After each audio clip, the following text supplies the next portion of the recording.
Okay, guys, so this is our second writing lesson. And yesterday, just to do a quick review, we reviewed all our different types of writing, our small moment stories, our how-to books, our opinion pieces, and now we're connecting our opinion pieces to our new style of writing.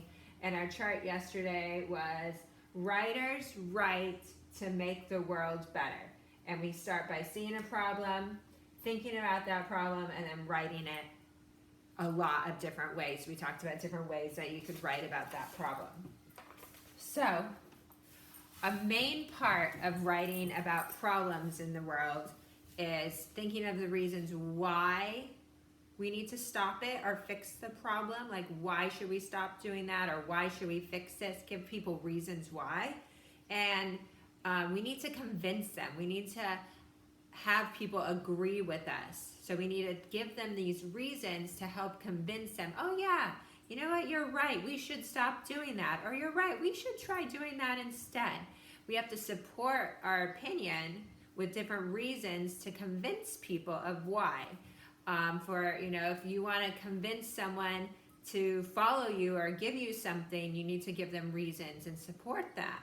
And that's really important. So remember my example yesterday, and I'm going to go through some more examples to give you ideas of how to support your writing. So I'm going to start by telling you guys a story. Have any of you ever heard the story of the Pied Piper? It's kind of an old sort of fable, folk tale that's been passed down generations to generations. It used to be an oral tradition. Remember, oral tradition books are ones that were told orally by speaking, not written down, and now it's been written down since then, but it used to be passed down like a grandfather told his son, and the son told his son, and his son told his daughter, and his daughter told her daughter, and so on, and it's passed down over and over. But if you haven't heard it, I'll just tell you a quick version. So it's a fairy tale story, so fiction, right? Not true, but that doesn't mean we can't learn a lesson from it, right? We've talked a lot about fables have meanings and ideas we should take from it. There's a fairy tale story of a boy who was called the Pied Piper. He went through the town playing a flute, and all the cats would follow him playing his flute. So he had this parade of cats following him when he was playing his flute. A cat would be sleeping on a little girl's bed, hear the Pied Piper, and jump up. Meow, meow, the cat would say, and it would run out to follow Pied Piper. Soon there was a whole parade of cats following this Pied Piper. So what does Pied Piper's flute-playing cat parade have to do with writing and writing about problems? What connection can you think of? So he's playing a flute, he's convincing all these cats to follow him. It must be some sort of magical flute and a magical song that the cats want to follow, right? So we're not playing flutes, we're not playing music. What's our tool going to be? Writing, exactly. Our tool for sharing about our problems is writing. Now, do you want a lot of cats to be reading your writing? No, probably not cats. So we don't want cats following us. We want people following us. We want students. We want moms. We want dads. We want grandpas. We want grandmas. We want all different people, teachers, firemen, anyone. We want all people following our writing. Just like the Pied Piper had the cats following his music, we want people to follow our writing. So, for example, if you come up with the greatest idea in the world for keeping your closet clean. My closet is always a mess. So if you could come up with that, I would be very grateful. I always have shoes on the floor and sweaters falling off the shelves and not enough space for my hangers. So if you have this great idea for keeping closets clean and you can explain it to people, and you can give pictures of how to do it, and you can give reasons why this is the best system, and you can support your argument and convince people this is how you should keep your closet clean, then people might start following you. They might be like, oh my gosh, you know what? That is a great way to keep your closet clean. I'm going to totally try this. And you will start collecting followers and people that are responding to your writing positively and your writing ideas. So today's teaching point, writers, is I want to teach you that you could be like the Pied Piper, getting people to follow your idea. And you can do this by using words, not a flute. One way that sometimes works for people to follow your ideas is to give people lots and lots and lots and lots of reasons why they should follow your idea. The more reasons you can give them, the more convincing you will be. The more ways of why you should do it helps people to follow. So yesterday, my chart example was about running in the hallway. So I started a story, and I want you to let me know if you think this is enough of a story. So here's my page. There's my picture. You can see someone running, and I didn't publish this yet, so this is just a sketch, right? And it says, I think the hallways could be better because sometimes people run. Children have got hurt running on the hall. Don't run. So it's pretty basic. It's just a starting point. I seem to be missing a lot of what? What do you think? What do you guys think about this story? Is that convincing you to stop running? If you read this, you're like, oh yeah, Miss Tracy's right. I'll never run in the hallway again. I'm not sure. I think it maybe could sound more convincing. I think maybe it needs more examples or more reasons why we shouldn't run or why it's not safe. I didn't even say it wasn't safe in this story. So let's think about more reasons why people should fix this problem. More reasons why it's a bad idea to run in the hallway. So let me think for a minute, and you guys could think too. What are reasons why we shouldn't run in the hallway?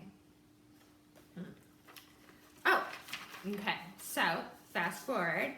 I wrote my next page because I knew this was going to be a problem, right?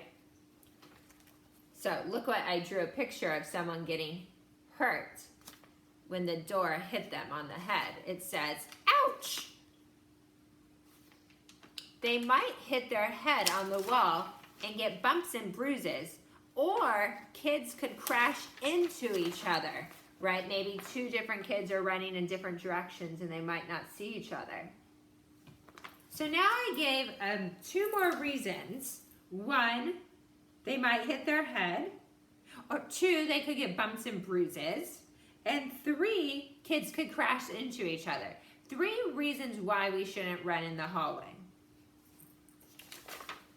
So that's giving a lot more support to my opinion that we shouldn't run in the hallway. Now, I'll give you a couple more examples, and these ones are actually not stories like mine, but they are letters. Now, I mentioned yesterday that your writing doesn't only have to be stories for this. It could be posters or songs or letters. So this is a letter to a class, like our class. And it says, Dear class, how we take out Legos our class Legos were missing. We keep leaving them out and they keep getting lost. The teacher is sad.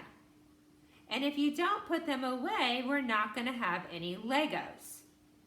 So I think we need to make sure we sort out our Legos and put them all away at the end of Lego time. Love, Serena.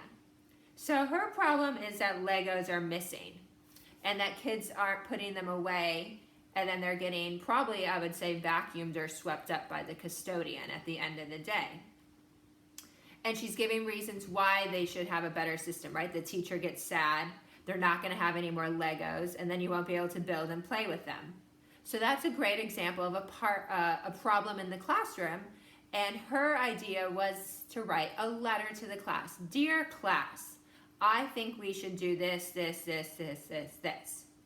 So here's another example of a letter, a different problem, different student. This is from a girl named Sophia. And it says, "Dear Miss Tracy." And hers is about a recess problem. "All the kids are not sharing the sand toys at recess. And when I can't use the sand toys, I don't feel like recess is fun. One reason that it's not fun is I don't have any sand toys to use. I want to use the sand toys to build a pretend kitchen that sells pies. Also, when we don't share the toys, sometimes I'm lonely and I'm by myself because the other kids have all the toys. I want to be able to play in the sandbox also. Oh, that will make recess more fun." Sorry, I forgot the last page. "Love, Sophia." So what was Sophia's school problem? That the sandbox toys weren't being shared, and she was kind of feeling left out and not included and not having a fun recess, which none of us want that, right? So she talked about the reasons why not sharing is saying that gives her the idea that she can't play in the sandbox. And she's feeling left out and lonely and kind of sad, and that recess isn't fun. So she wrote that to the teacher to share her feelings and opinion about the sandbox during recess. Now the teacher can maybe talk to the class, maybe they'll set up some rules about like you can only have 3 sand toys at a time. Or you have to make sure that all the sand toys are spread out between all the people that want to play in the sandbox. So those are 3 examples now, hallway, Legos, and sandbox toys of class or school problems and how different writers wrote about them. We had 2 letters and my story. Now your assignment was to pick a world problem, something that is a problem for Earth Day that we need to fix to protect our planet. Now, I just started a story, an Earth Day story, and it's about littering, because littering is a big problem. And I'm going to do a story, but you could do a poster or a song. So I'm going to start my littering story and think about why it's bad to litter. Makes our earth dirty. It can harm animals that might think it's food and accidentally like choke on it or eat something that's really bad for their bodies. 3, I think it just makes our areas, our environments, our parks and our beaches and our mountains look ugly, right? I don't want to be walking in this beautiful nature area and then there's trash on the side of the road. Also, maybe you could trip over the trash if you don't see it, or if it's glass, you might step on glass and it could get in your foot, or you can get hurt from it. So there's all these reasons why I'm thinking that litter is a bad thing, and I'm going to come up with all these reasons, and that's what I'm going to write about. So you need to take your problem that you thought of yesterday and think of the reasons why this is a problem. Why should we protect the ocean? Why should we protect animals' homes? Why should we not litter? Why should we recycle? Why should we do all these things? Give us reasons why, and that will help your paper or your song or your letter to convince people and understand why it's so important that we protect the earth. So, from now on, remember that one of your biggest jobs as an opinion writer is to find problems in the world, think of ways to fix it, and then you're using your writing to convince people, right? You want to convince people to fix this problem, and you can be more convincing if you give your readers lots and lots of reasons why. So tomorrow, I will show you more of my writing about littering and really show you all the different reasons why. Now, if you're doing a poster or a pretty sign or something like that, maybe your poster will just be a really beautiful picture, and then on the bottom of the poster, you might list different reasons why you should stop doing something. Or if you're going to do a song, in your song or your poem, you have to list all these reasons why. It's still important to express why you think you should stop doing something. Give the reasons and the support. So today, I want you to start brainstorming your reasons why, and maybe just doing quick notes. Even if I wanted to do an example really quickly, littering. Now, I might make a poster for this tomorrow, or a song or a poem, but right now I'm just getting my ideas. Littering. Why shouldn't you litter? Can hurt animals if they think it's food. It's ugly, right? I think trash and litter is ugly in the world. You can trip on it. Can trip on trash. It might not break down and it might be there forever. And then it is not very nice. So I'm just thinking of the different reasons why littering's bad. And I want you to think of your reasons why whatever world problem you have thought of, what your reasons are, your support for it. Okay, that's it for writing today.